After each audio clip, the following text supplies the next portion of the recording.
Hello everyone. Today I will explain you what a closed loop ZB hybrid scrubber system is.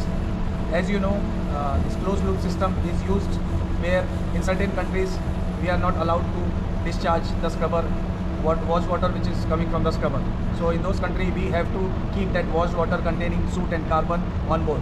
So let me give you a brief idea about this. So let's start with this thing. These are the three scrubber pumps which are taking suction from the sea chest, and then this scrubber pump to this scrubber pumps water is going and sprayed in the scrubber. Whatever is the washed water now at the below the scrubber, at the bottom of the scrubber, now is going to this washing water to RTK tank. This we are getting collected in the RTK tank. Now this RTK tank, some of the ships also called as process tank. Okay, so now this tank, everything, whatever is the water which is being sprayed on the exhaust gas, that is gets collected at the scrubber, that is being transferred to this RTK tank. Now this RTK tank water, now we have to treat this water. So for treating this water, there is a treatment unit. This treatment unit consists of 4 sections: wastewater module, high efficiency flotation module, dosing module, and dynamic filtration system.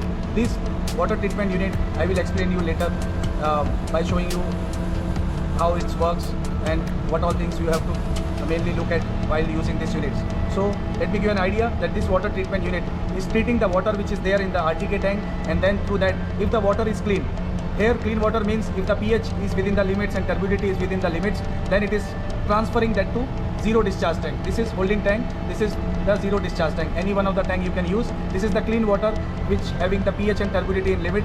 This is being transferred to here. In any case, if pH and turbidity values increases, then this valve will open up and the water will be recirculated to the recycle tank. So this recycle tank is the collection tank for the washed water, the one with the soot water or carbon water, and then this one is being separately treated by this WTU, and if the water is clean, it will go to the zero discharge tank, and if the water is dirty, having pH and turbidity values high, then it will be again recycled back to the RTK tank. As you can see now, this water which gets collected at the bottom of the scrubber, that one will increase, that one will make it acidic. So we need some dosing. Now here on our ship we have NaOH dosing tank. So this NaOH dosing tank, this is taking from this, there are 2 pumps which are taking suction from them, and then after that they are feeding it to the inlet side of the scrubber pumps. So this is the suction side of the scrubber pumps. At the inlet, as per the pH value, this is coming from the NaOH dosing tank. So this valve will open and this one will feed NaOH in the suction side of the scrubber pumps. And if the pH value is okay, this one will recirculate back to the NaOH dosing tank, as you can see from here. So this is very important part of this closed loop system, as pH has to be maintained within the limits. There is one more important part of this one. There are 2 cabinets. At the inlet, pH and turbidity measuring cabinet, which has been shown here as UWSA, and there is TWSA for the outlet. So in closed loop system, this is coming from here, passing through this cabinet which is measuring the pH and turbidity value, and then if water is clean, then it is putting, this valve will open and putting it to the zero discharge tank. And if it is not clean, then this valve will open and put this one everything to the RTK tank. There is another part of this closed loop system, is this cooling pumps A and B. There are 2 pumps given. These pumps are taking suction from the sea water main pipe, and then this is a cooler.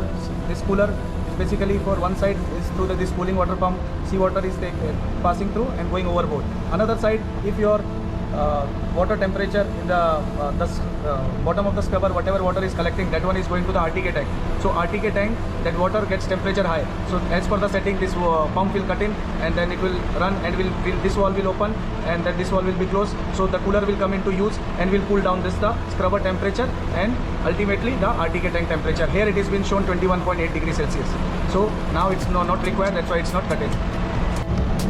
So in brief, if you want to get an idea of a closed loop scrubber system that is taking same as suction from the sea chest through the scrubber pumps, the water is being sprayed in the scrubber, and from the scrubber, that water is coming to the RTK tank. That water is coming to the RTK tank. RTK tank have WT water treatment unit which is treating the water, and the clean water is going to the zero discharge or the holding tank, these 2 tanks, any one of them as per your selection. And if the water is having pH or turbidity not within the limits or are high values, then this will come back to the RTK tank. So like this it will recirculate. Only if water is clean, then only it will go to the holding tanks.